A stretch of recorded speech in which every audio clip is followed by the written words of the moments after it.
flip the script. You'll be initiating and wearing his ass out.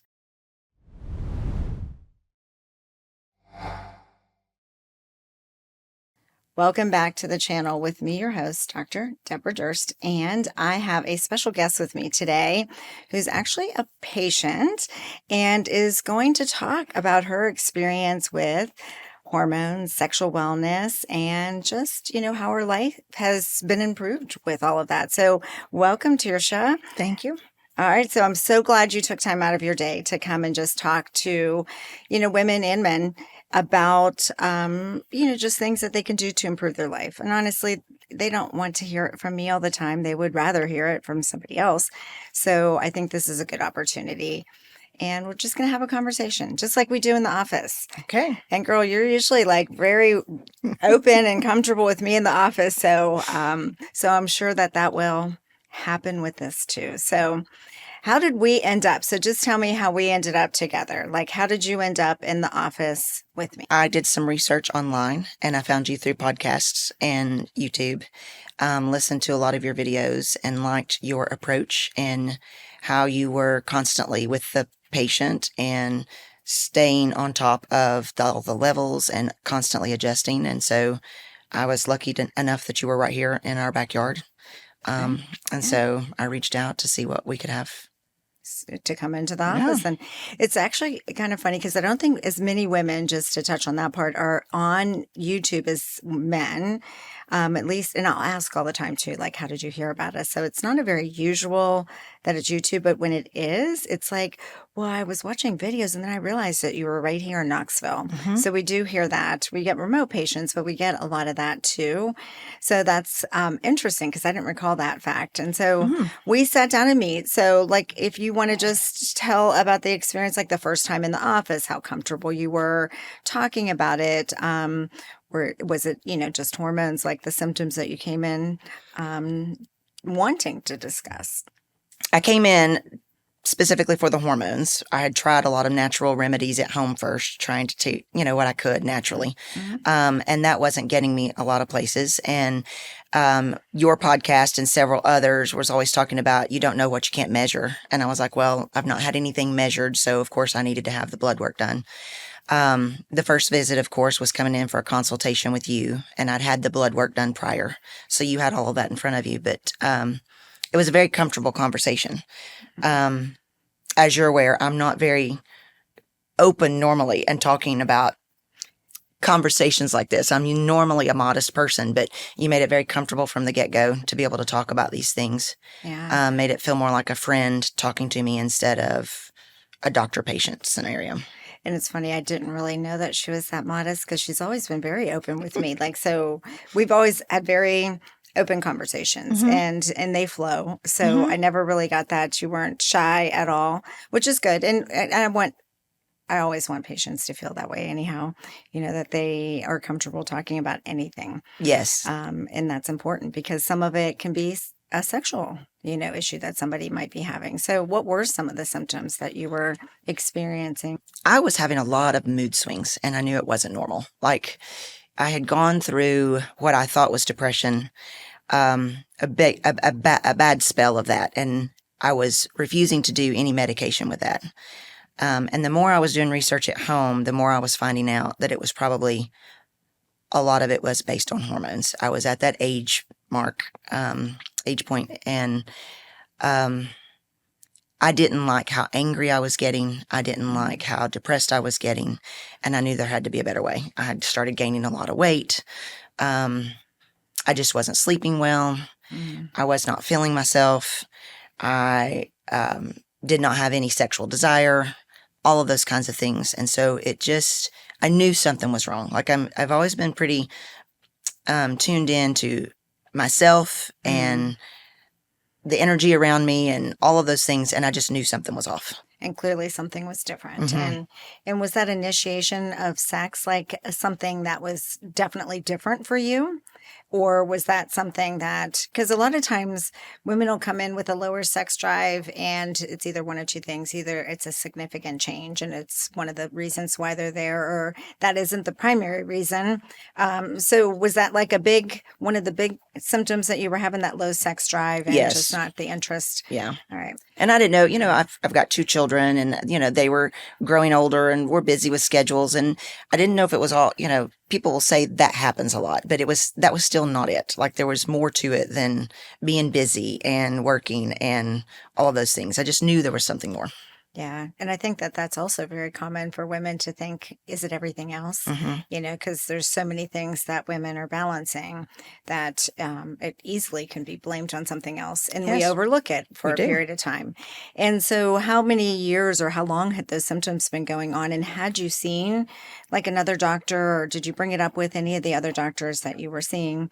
I had, looking back now, I can see the timeline more clearly than, you and I have been together, 2.5, 3 years now? Yeah, it's been a little while. Yeah.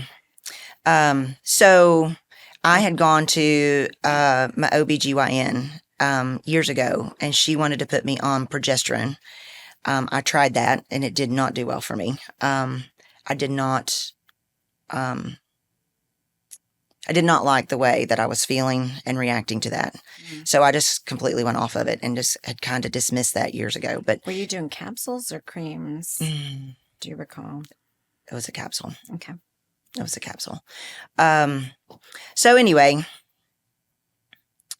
the biggest thing was, looking back, the depression state had been about 2 or 3 years prior to me coming to see you. And that was the big thing now that I can see. I had also had 5 or 6 years ago started having some irregular periods. I had always been like clockwork every month. And so I would have an irregular period every 5, 6 months or something. It would just be out of the blue. It would surprise me. And that was getting tedious and cumbersome, right? You don't want to be surprised with anything like that. So now that I've been with you and I've done a lot of research and I'm aware of the benefits of all of this, I can look back now and see that prior to me starting on this, it was a good 6, 7, 8 years before I started this, that those little symptoms were creeping in that you just dismiss because you're busy taking care of everybody else. You're busy working and you're just like, oh, I'm at the age that maybe this can happen like this. But when you have regular periods your whole entire life and then all of a sudden something starts changing, I was still young. I was still, my early 40s. I didn't want to think about any of that. Yeah. That's not happening to me yet. I'm too young. Yeah. Well, and plus there's still, again, so many things going on in your life. Is it stress? When did I have it last? Sometimes we probably even forget, because life gets so crazy. So it sounds like, a period of time. And again, women frequently are asking, at least we're talking about it a little more on social media now, and educating that they're in their late 30s or they're in their mid 30s or early 40s. And they're like, it can't possibly, like the symptoms I'm having can't possibly be me. And it sounds like that's where you were for quite a few years, even before 5 or 6 years before you came in or more. Yeah. And so, so we always do blood work and then we sit back down and again, do you feel like you understand, not even just the first time, but over time, do you feel like you understand hormones? Like, and what's going on now? I do. Okay. And that was one of the biggest things. Even now, I can talk to my friends who have done some hormone therapy with their regular OB and things. They'll get tested one time and they're put on a dose and then they're just expected to stay on it, right? 6 months, a year. And I'll ask them, well, when was the last time you had your blood work done? When was the last time this was checked? And they were like, well, my doctor's not wanting to do that, until a year out or something. And I'm like, time out. Let's talk about this, because we change so frequently. And it did take us a long time for me to get mine fixed. It wasn't overnight. Now, the very first time I got that testosterone, it was amazing. That very first day, like I walked out of your office feeling amazing. But I will say that I think that was just the reaction of being so low for so long with it. But I did fluctuate up and down for that first year. But I felt like after that first year, we got it right. And I remember having conversations. Again, I remember you one time, I think you were like, upset and a little anxious during a blood draw. And I think they brought me in just to, like, again, answer some questions that you had. And really it was because you were approaching blood work again and dropping. And so we had talked about an injection in the office. And bridging until that next week. And so again, until we get, sometimes we'll do that. And which is one reason also why you'll feel better if we're doing a pellet, we'll do injections that day. It kicks in the pellet a little bit quicker, and somebody will absolutely be able to feel better a little bit sooner. But also if you start to drop off until we get your dose right, sometimes we'll just boost a little bit at that blood work appointment a week before.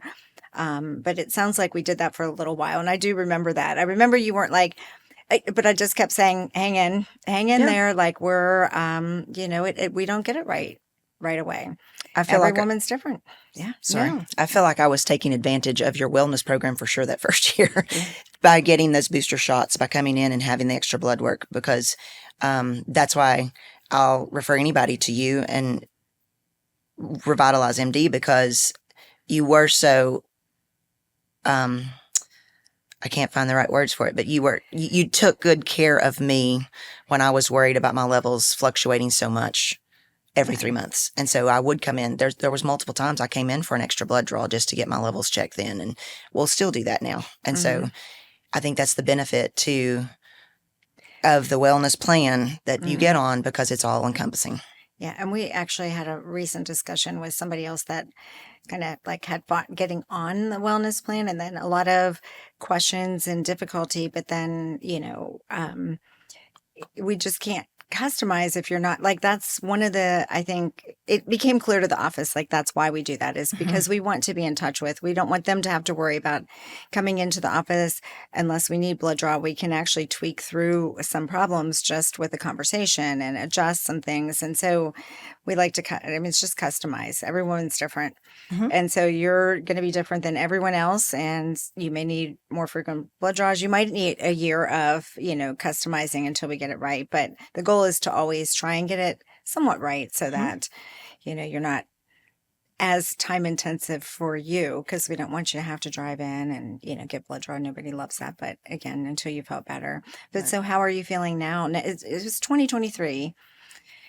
Like so it's been 2.5 years or right there. So how are you feeling now with everything? Overall, I'm 100% better. Now we're dealing with my estrogen levels are getting low. So I've only been on the progesterone and the testosterone because I had a little bit of estrogen left. And so I do feel like there's a couple of things coming in and out now that I'm starting to question. I'm just like, could it be this? Could it not be? And so I'm anxious to see what will happen this next go around, to see what that's going to look like, and how we go from there, and how, if I start the estrogen, how that's going to do. But looking back 2.5 years, I feel like I'm a completely different person. And I will say, when you bring that up with the estrogen, so one of the issues in that perimenopause stage, and it's a transition stage, can be up to 10 years, and it could be longer or shorter depending on the woman, but that's a transition, and our hormones are all over the place. But estrogen's the one that's all over the place. Usually it's progesterone and testosterone that are dropping, and it's estrogen all over the place that causes a lot of the anxiety, the mood, the weight gain. Sometimes it's like the premenstrual stuff we have when we're young and menstruating. It's the same thing in perimenopause.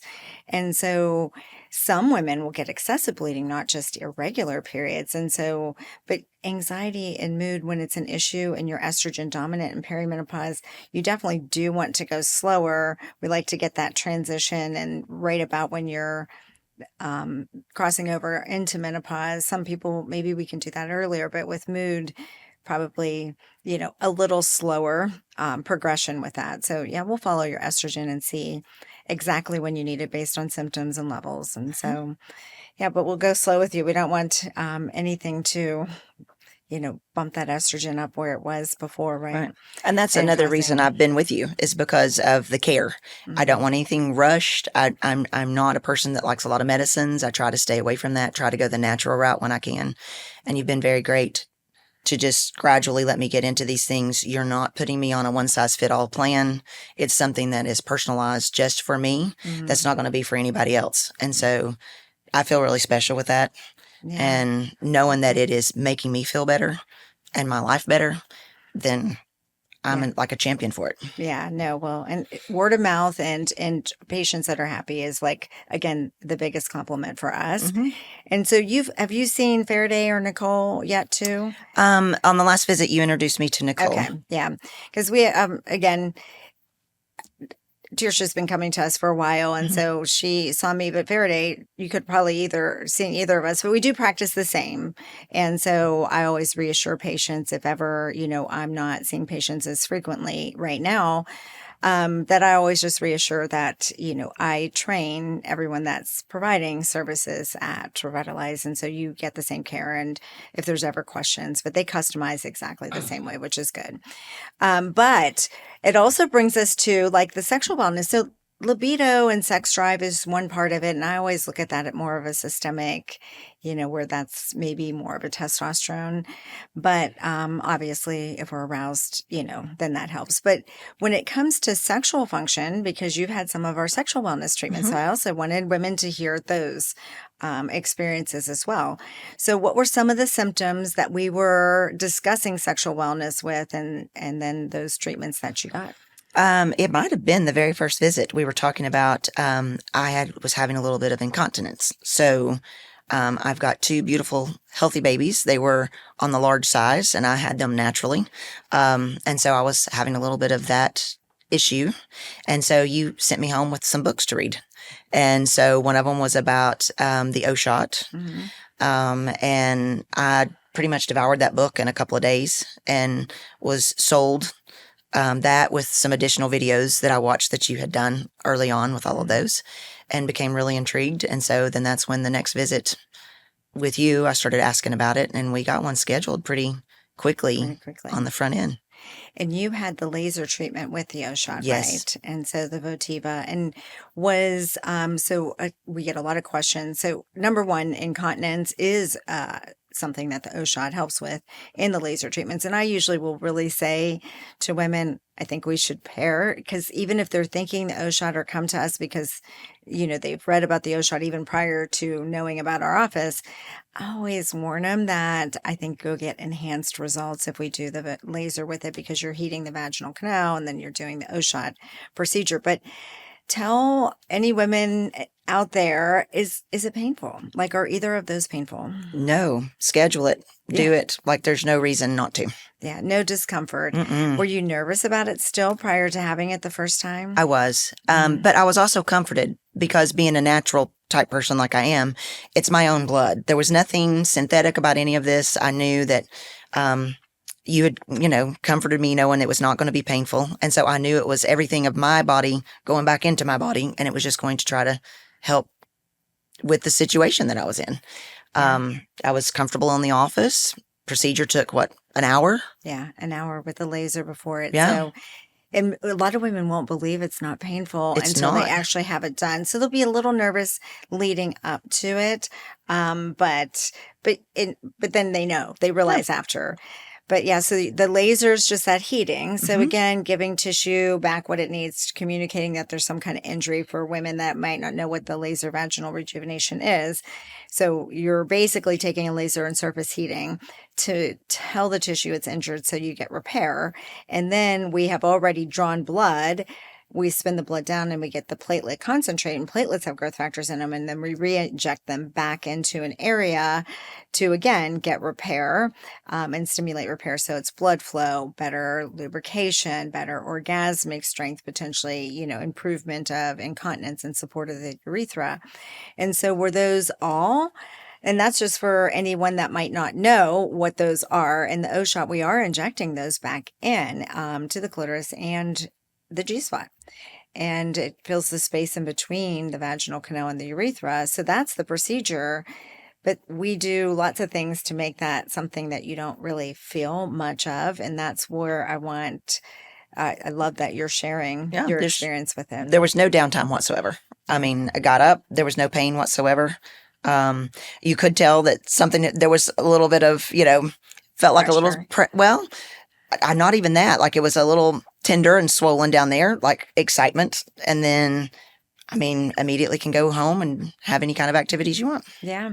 Well, and we do tell women, so it's not all women that have that, but I'm like, listen, the question frequently is, number one, is there pain? Two, can you have sex after? What's the downtime? And so I'm like, well, there's no downtime. Some women actually feel engorged and want to have sex. And so if that's you, have sex then. And there's no downtime. But if you don't, or you're tender, then don't have sex right away. But you were able to, and actually kind of Enjoyed sounds it. like, yeah, Yeah, it sounds like completely enjoyed it. Yeah. Yeah. Well, that's good. Women like to hear that because Right. not everyone, everyone's different with that too. But what about incontinence? So how long did it take you to get improvement? You had mild incontinence that was happening. Immediately. Okay. I don't remember having any issues whatsoever from that point on. So it was almost like a immediate solution for me. Now mine wasn't real severe, but sneezing, coughing, that kind of thing sometimes would happen. And I remember I'd completely forgotten about it. And then, I don't know, a couple of weeks later, whatever, I had a sneezing fit. And I was like, wait a minute, nothing happened, Yeah. And it was one of those things that you just kind of forgotten about it until you're reminded sometimes like that. You're like, oh, that could have happened that time. And it didn't. And yeah. And you said it might last, 6 months to a year. And my results lasted almost a year and a half. So I was very pleased. And then you started to get a little mild incontinence back again. And then we had recently repeated both, right? Or was it what did we repeat with the I most did not do recent? the O shot this time. I did the, I had two different. V-Tone and Votiva. V-Tone, there we go. I had the Votiva again, but the V-Tone this time. All right. And how has that went so far? It has stopped the incontinence again. I did not have the engorgement and the fun that I had with the O shot. All right. So yeah, well, that's good But feedback to know too. right. Like in comparison with. Right. So the engorgement, not just after, but do you feel like the orgasmic strength? Because even after, because some women don't really come in complaining, and it doesn't sound like you were either, that the orgasmic strength wasn't there with the first one. But then sometimes after you realize you don't really know until you know again, and then all of a sudden it's good again. And did it get better, your orgasmic strength, after the first one? After the O shot, yes. Okay. For sure. And then did it decrease again before? I knew you were getting some mild incontinence again. It did decrease a little bit, yes. And then after that, is it better now, the orgasmic strength, or that has not improved like before? I didn't see it improve as much as with this V-Tone that I did with the O shot. And you did the Votiva or the laser and the V-Tone. So Yes. those are, again, the laser or Votiva is just one of our many ways to do laser. It's one of my favorite, where we're just doing radio frequency heating, surface heating for repair, and improves with all the functional improvement of, better blood flow, better orgasmic strength, urinary incontinence, all that, and vaginal laxity. So you get all that, and then V-Tone's EMS to the pelvic floor, which you hadn't had. So I wanted to kind of vary it too but I think we were also focused a little bit. I knew you had some mild incontinence, but it'll be good to know, because then we'll know that the O shot, works for you. Sometimes it doesn't. It isn't the game changer between the two. And it's amazing to me. I'll hear some women say, oh, I like the Votiva better. The Votiva worked better than the O shot. And this is after the first one. So after the first one, I'm like, well, how would you know? You get them at the same time. Yeah. And so sometimes we don't know. And so these are almost like experiments like that we do. And so we can always, do that in a show. Yeah. The V-Tone has stopped the incontinence again. Yeah. It has.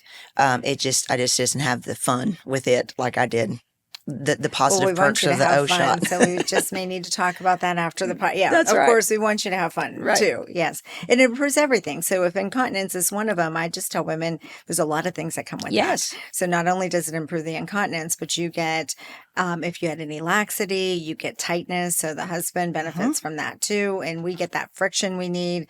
And then increased blood flow, lubrication, orgasmic strength, better nerve regeneration, all of that. The clitoris as well. And then we also do inject the PRP into the clitoris. So yeah, well, at least now it was a good thing to talk about, because you had both with improvement of all the functional and the orgasmic. But then the second one, the O shot, was obviously a bigger player with the orgasmic strength for you. So yeah. None of them, there was nothing negative about any of them. All Yeah. of them have had positive results. It's just that the O shot gave you that sexual positivity for me, at least. Yeah. Well, and that's really good for women to hear, though, because that's why it's called the O shot, the orgasmic shot.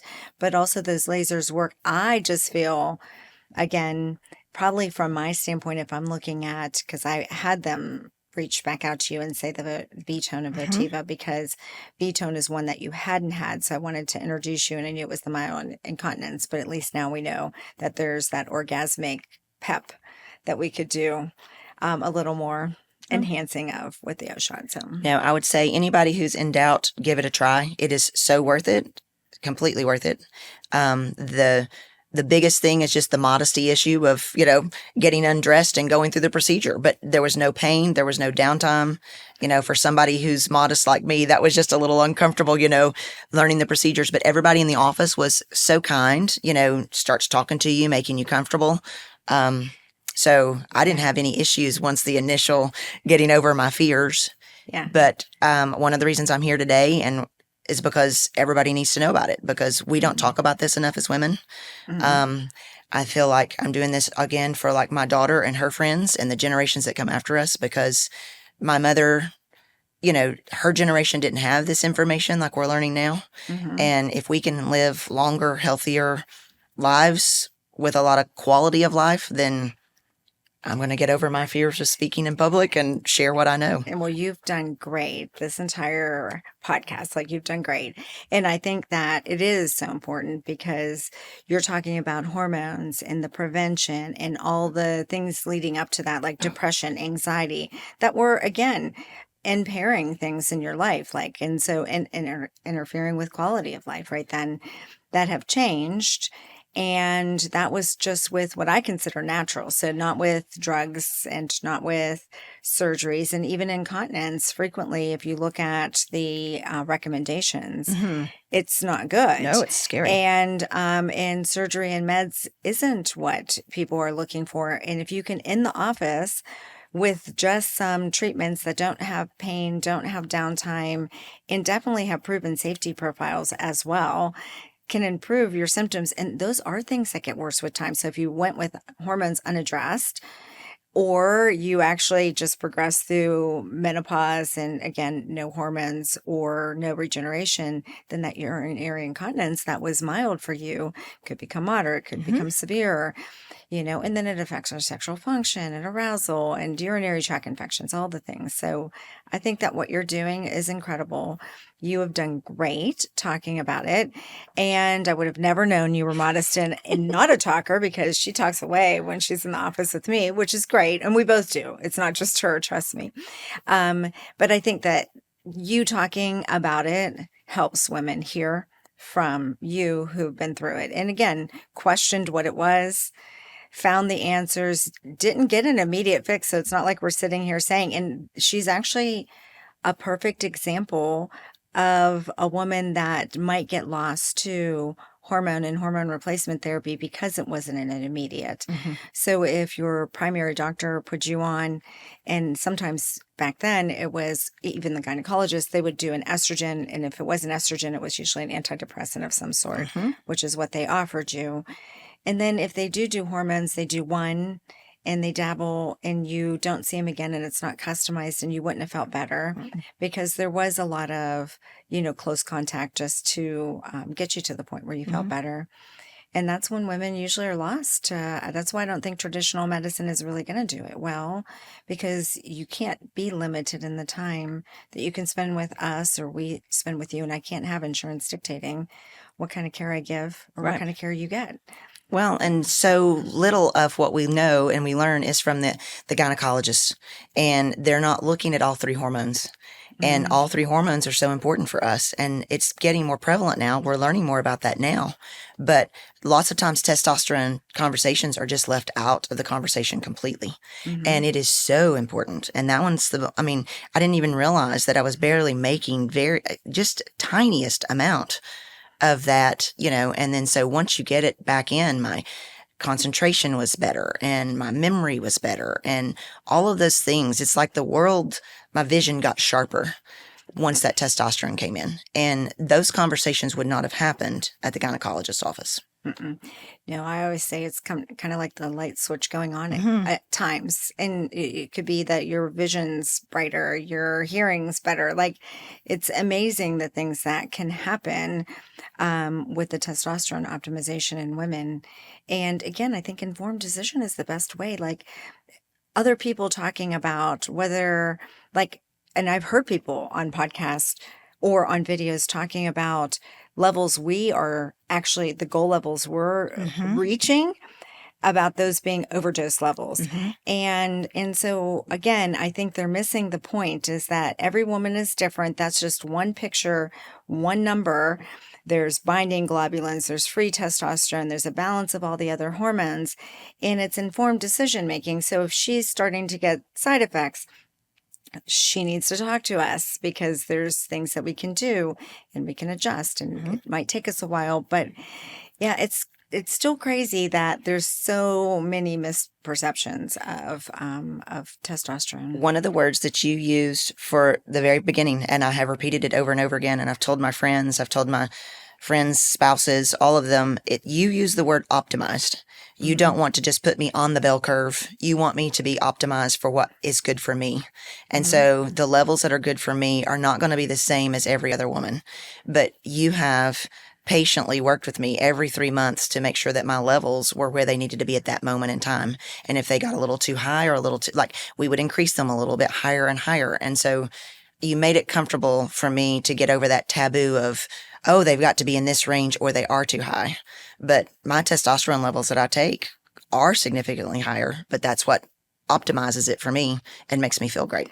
Well, and when we talk about that goal range, because we sit down and talk numbers, I mean, we just talk numbers. I think women should just be informed and they should be educated. And if it's too much, they let us know and we simplify it. But if this is the goal, and somebody might feel better below it, somebody might feel better above it, but it also depends on whether they're binding it, what's free. But it actually just brings up a good point, is you did get to the point where she was a little high and she didn't feel as well. So we brought her back down, and now she has a specific range that we know she likes to be in, and she knows that range too. And so if it's too high, it's too much, and if it's too low, she doesn't feel well. But when you hear, if anybody's above 70, they're overdosed, then, I mean, and you hear the same things on social media that I hear, I'm sure, because what do you think when you hear some of the stuff that they talk about with testosterone? Well, just like this, I just laughed. Yeah. If you are aware and you have somebody helping you and guiding you through this isn't just some flyby clinic, where I go in and get my beauty treatments and, hey, you want a shot of testosterone or something. This has been measured from the get-go, and you have been there every step of the way. I trust the process. I trust your knowledge. I've done my own research, and I just don't. When they say, their OB wouldn't even give them testosterone, or they did give them testosterone and it was too high and their hair started falling out and those kinds of things. And then when they called the doctor back and the doctor was like, oh, you're fine. Well, no. When I called back or I used the text and said, I'm not feeling well, it was an immediate, come in, let's get your blood work done. It was a constant, I was constantly cared for. So instead of being pushed off by the sidelines, I could have been lost in the system. I could have been lost in this whole process. But with this wellness program and things, I was like, well, I'm paying for it and this is part of it. And so they said, call if I don't feel well. And I have, and you all took care of me. So that's just when I hear my friends talking about it and how they've gone on testosterone and come back off because they've had some negative side effects. I feel bad for them because I do know that it is an up and down. But once you get that level, it really does optimize your life because you do feel so much better. It is a fit both ways. So I'd say that, like, again, that's why I find it surprising that, because you're not, like, you are you're going to let us, I mean, I've always known how you feel when you feel a certain way, like you've never held back. And I love that. And our patients are actually very much like that. They're strong women that actually do educate, and they don't come in without questions and without pushback. And there's a conversation, and that's all okay. I'm not, and we at Revitalize and even, the other providers, we don't look at it as like we're the know-it-all, we're directing. It's a journey. It's your journey. We're there to direct. I do feel people should be informed. So, and if I feel pretty passionately about something, I will voice it. Again, like when you weren't feeling well and certain things, I'm like, no, let's do this.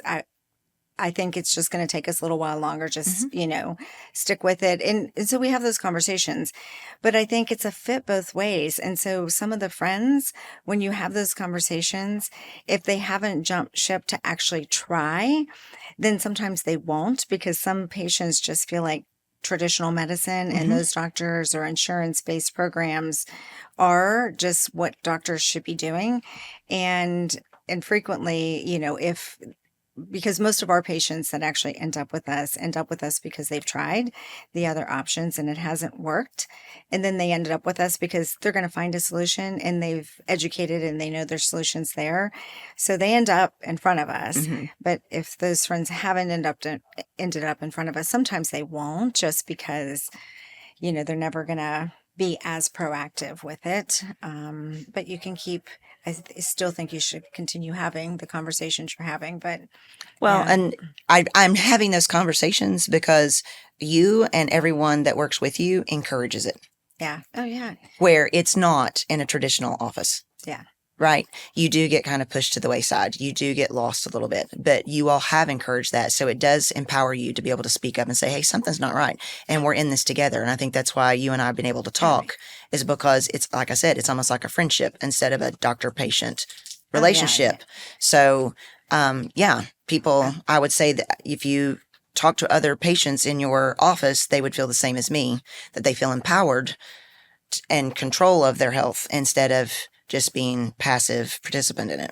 Yeah, no, I was talking about, I definitely, we encourage, and I love the conversations. In fact, like, they're entertaining conversations, like, and there's never like a dull moment, throughout my day usually, because there's just good conversations. People bring things. We are learning from our patients all the time, but it's the other patients. I want you to continue having discussions with friends or people that haven't had a good experience with it, but sometimes they still are resistant. I have conversations with those same. I just went to Ohio State for the weekend and spent a weekend with college roommates and high school roommates, or high school friends and college roommates. And there's a couple there's one that wasn't on hormones, and we were talking about it. And I don't think she'll like quickly, explore it, but you got to keep trying and keep educating them. But I think that when it comes to, do you feel healthier? Oh, yes. Yeah. So when you hear all this stuff on social media that is like, again, all over the place, and I just think that women are good figuring it out on their own. You need to trust somebody. You need to trust that you've already researched, that there's solutions. You need to find somebody that you trust that actually does hormones. And then that journey together, you'll know whether you feel better, whether you're having side effects. And again, the behind the scenes overdosing things, you feel a lot healthier when you're optimized. And I think women are quite capable of making those informed decisions for Not themselves. only do I feel healthier, I feel younger. I just had my 50th birthday, and I feel younger now than I did at 40, when that's probably when all the symptoms started. And so I feel like I'm living life better now and happier than I was 10 years ago. I love hearing that. Love it. And I've lost 15 pounds or so in the 2 years, just naturally. I mean, I've always walked and, lifted weights here and there and those kinds of things. But getting my hormones balanced, there's been a lot of people that, what are you doing? And I'm like, well, I've got my hormones leveled, Yeah. I'm balanced now. And living. Other women are like, really? And I'm like, yeah, maybe you should get your hormone levels tested, because you never know if that weight gain is because you're estrogen dominant or what it could be. Yeah. So there's been a lot of perks and benefits to it that's why I'm here. Oh, I love it. Well, there's two other reasons why you're here. It was the title, like the first line of the podcast too, right? Yes. Is that initiating again? Yes. And again, that's actually a frequent complaint from men on some of the videos, is that, their significant other doesn't initiate anymore. So tell us about that. And duration and whether he can keep up with you now. You don't have to share all of it. It just depends. Don't hold back for your case or for your sake, but maybe his. Yeah. Sorry, sweetie. No, I am initiating more often and frequently. I have a nice drive myself, and it also helps, that the kids are older and out of the house and those kinds of moving out of the house and getting out of the house. But it's just a natural thing now to want to be with my husband, and we're more intimate and closer now than we were even when we first started dating. There are times he's like, okay, I need a break. Give me a day or two.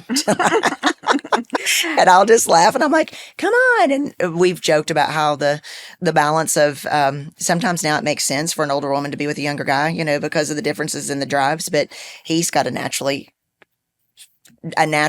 higher drive. Yeah. And so, now he doesn't have to be the one begging all the time and asking, and you flipped the script on him. I have flipped it, yes. I love it. Yeah, so we were coming back to that at the very end, but no. Well, thank you so much for sharing your experience with all of it. And I know it wasn't the easiest thing to do, because she says she's like, I don't know if it was like modest, but like, yeah, I just never got that from you before, but I love it. And again, I would love that you shared your experience with both the hormones, the journey in getting there, the difficult journey with it, and then the sexual wellness procedures. And I think the men that are listening also would love to hear that. Yes, the women can initiate when their hormones are optimal. Mm-hmm. Their sex drive can be just as high. We have this conversation frequently with women because some women, if sex drive is a big change for them and it's affecting the relationship, they come in because of it and they're not initiating it. They don't want sex. And at times I'll say, listen, you may need to send your husband after when we get you optimal. And they almost laugh thinking that's not going to be the case. And then it ends up being the case. Yeah. So I love that you shared it. They can initiate again and actually wear your ass out. Yeah, that's right. Yeah. All right. Well, thank you for coming and sharing with us. And then let us know if there's any questions. Start a conversation in the comments and let us know if there's anything else you want to deep dive into wellness or sexual wellness.